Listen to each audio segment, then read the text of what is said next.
we really need to give each woman her own choice to have and navigate her life.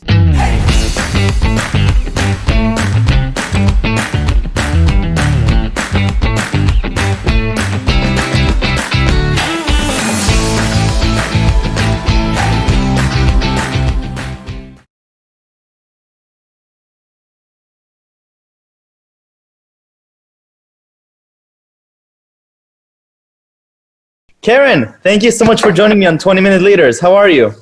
Great. Thank you for having me. You know, just a few months ago, we met for coffee back in Israel. Who would have imagined that here we are in the middle of May trying to figure out how the world is going to look like next month? Right. Couldn't imagine. Couldn't imagine. Now, Keren, you have a particularly interesting story, and I'm very excited to talk about one of the programs that you founded called Woman to Woman, a leadership excellence program that helps women both from the tech units, but also from all across the industry, and really extraordinary women all over Israel to take great strides towards becoming better leaders and having prominent positions in the industry. Can you tell me a little bit about where you come from and how this idea of Woman to Woman actually came about? Sure. So I'm a 8200 graduate. Woo-hoo. And so in the unit, we have 50% female soldiers, which is something that usually surprises people who didn't serve in the unit. Because when you hear about successful entrepreneurs or people who got to leadership positions in Israel, you usually hear about men. Yep. So there are 50% female. And what we found out, I'm one of the co-founders, with me, two other founders. And what we found out is that there are two factors that actually they're putting women in different stage, right? So first is that women usually take a step back even before they think about their career and having a family. So even when they choose what to study or where to go or what to do in their life.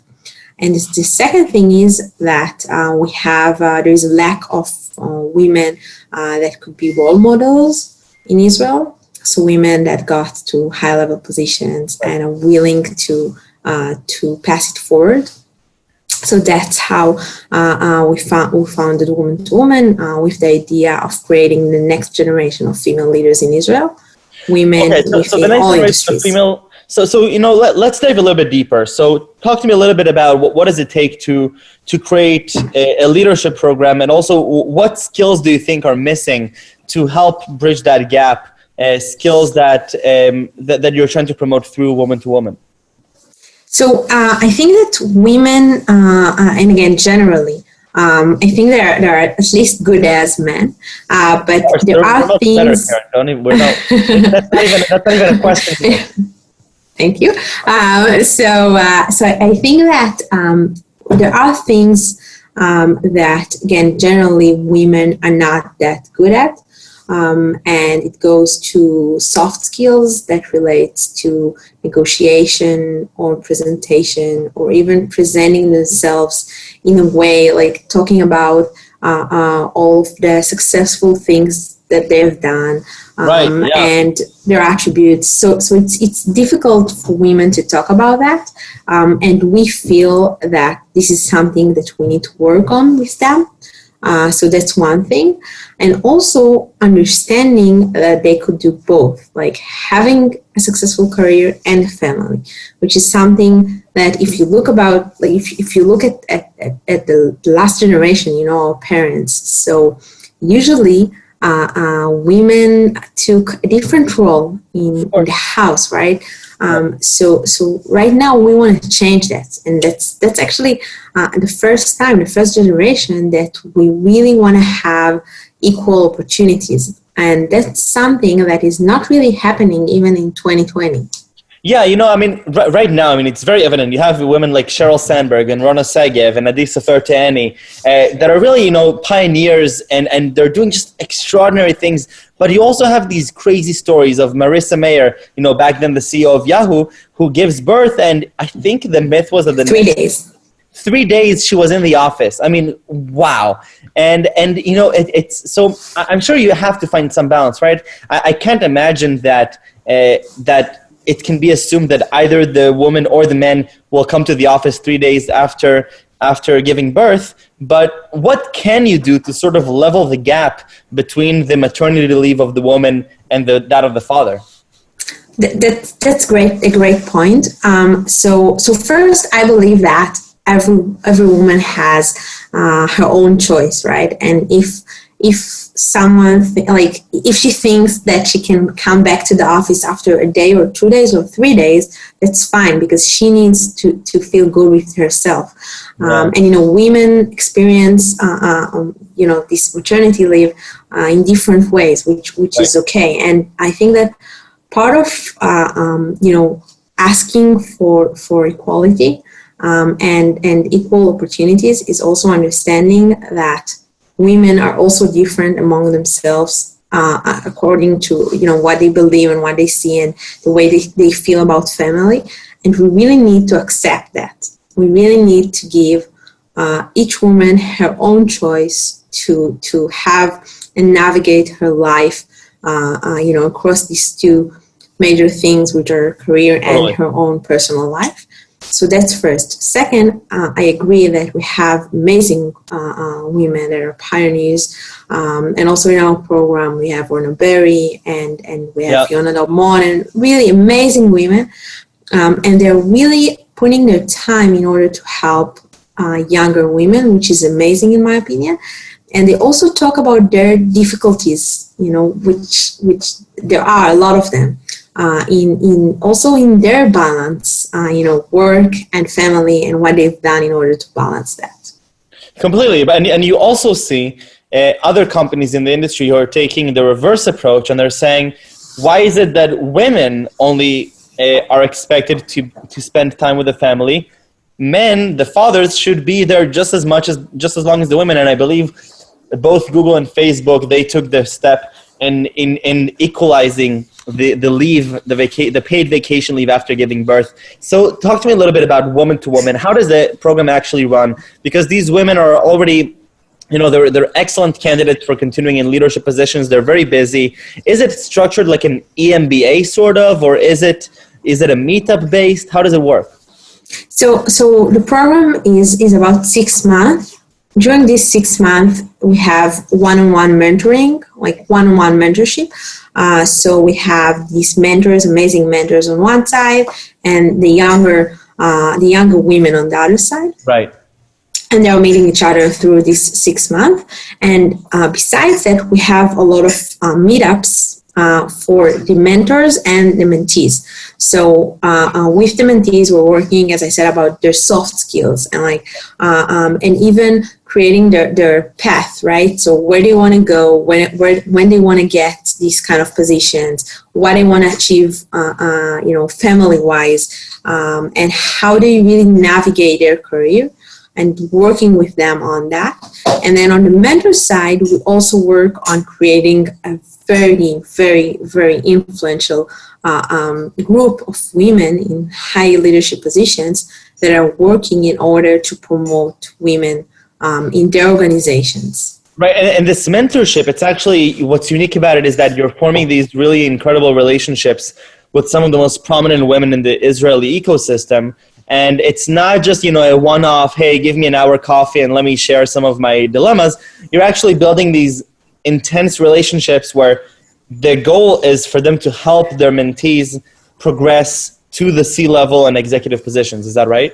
Right. And what we understood is that even in 2020, even though we have very, very talented women around the age of 30, let's say, when you look at this point, so even so that they're so talented and they want to get to the C-levels positions, not all of them are going to get there, and not because they're not good enough. It's just because of life, right? Because they will have much more, it would be much more difficult for them. So what we do is just, we take them hand by hand, and we just make sure that they're reaching those positions. Okay, so you know, how many cycles has this program gone through, and how many women have gone through this program? So we've already had 4 cycles and more than 160 mentees. Wonderful. 160 mentees. That's a lot of data. I'm a data guy. I love looking at data and extrapolating to some of the bigger picture questions. And what have you learned over these 160 mentees? All extraordinary women to begin with. I'm sure some of them went on to already become C-level executives. Some of them are on their way. Some of them perhaps have realized that they don't actually want to, or maybe that it's more that they're not fit for that. I'm sure that's a possibility too. What earned secrets have you learned as the founder of this, looking at these 160 women? So I think that I've learned how important it is to have a community that supports you.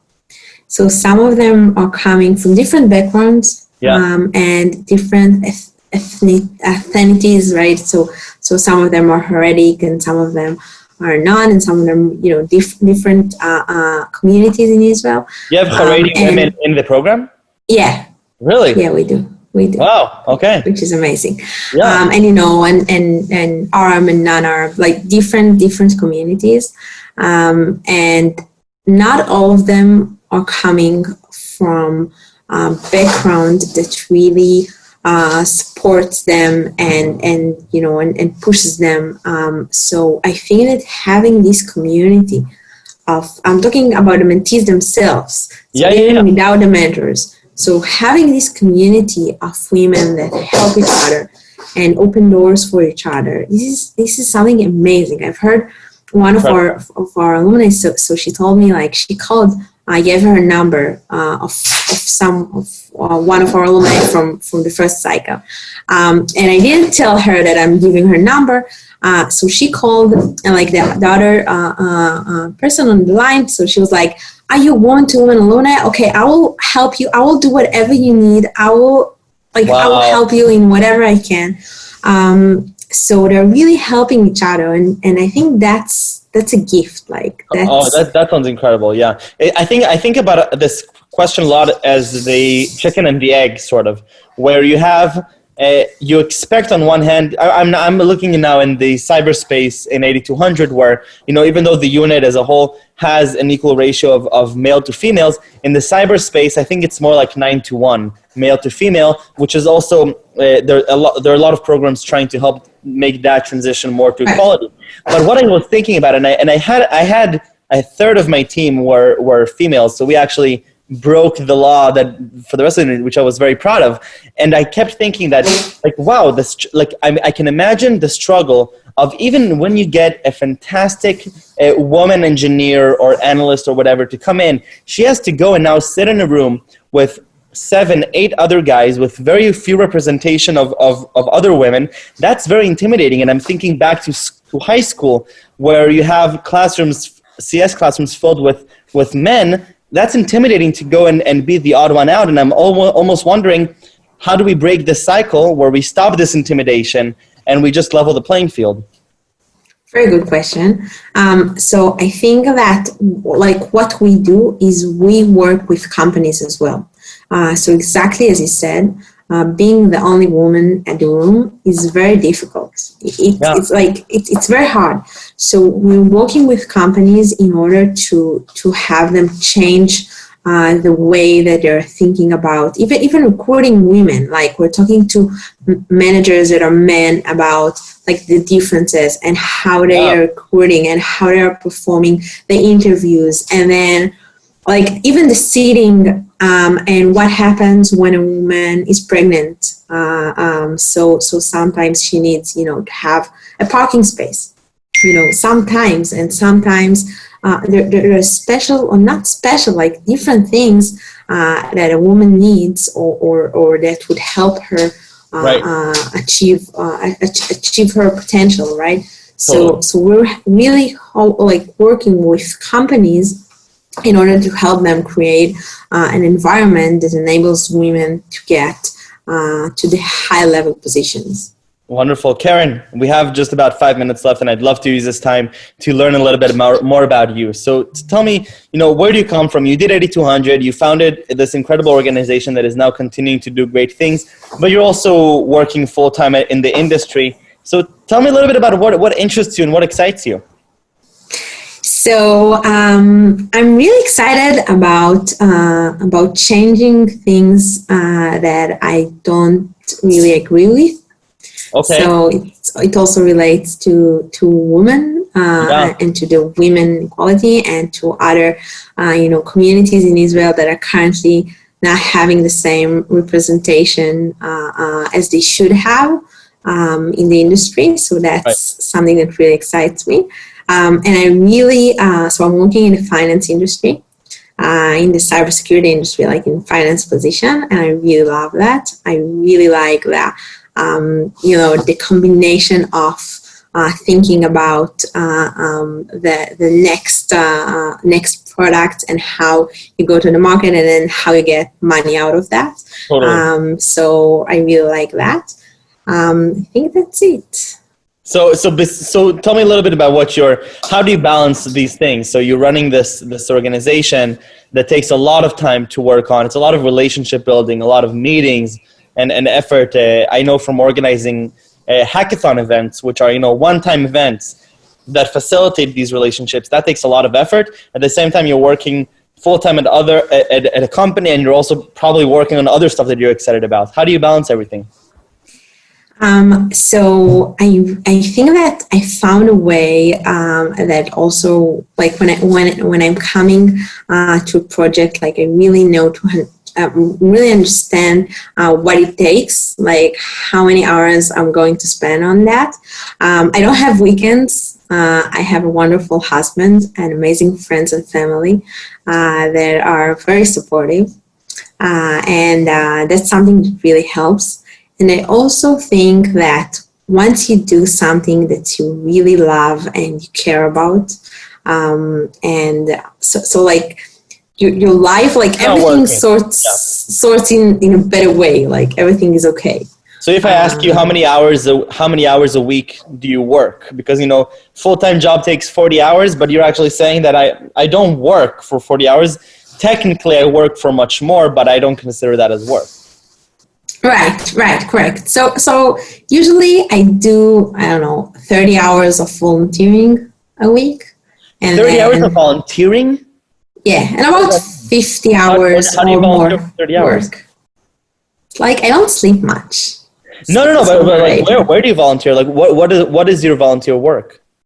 So woman to woman takes a lot of time. Right. We're now 12 women at the team, which is amazing, but it still takes a lot of time. Is everybody volunteer? We have someone that is helping us and get full-time job, but all the others are volunteering. Wow. And yeah, I do a lot of stuff that I really believe in.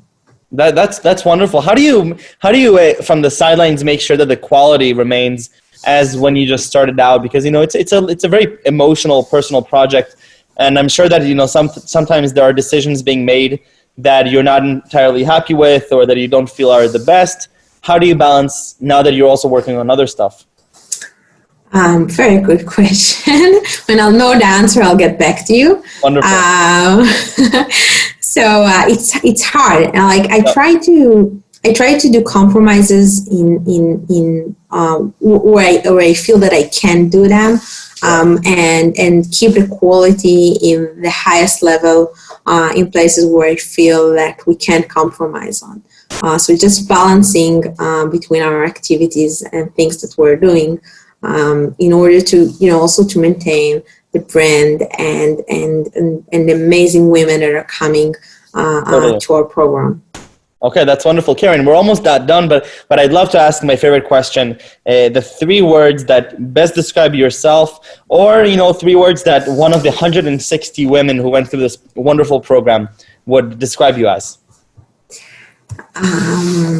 So I think the 3 words that describe the program and what we're trying to do is like create, change, and impact. I love it. Keren, thank you very, very much. Toda rabba. Thank you. Safe. And I look forward to our next coffee back in Israel, whenever that will be possible. Looking forward. Wonderful. Thank you. Take care.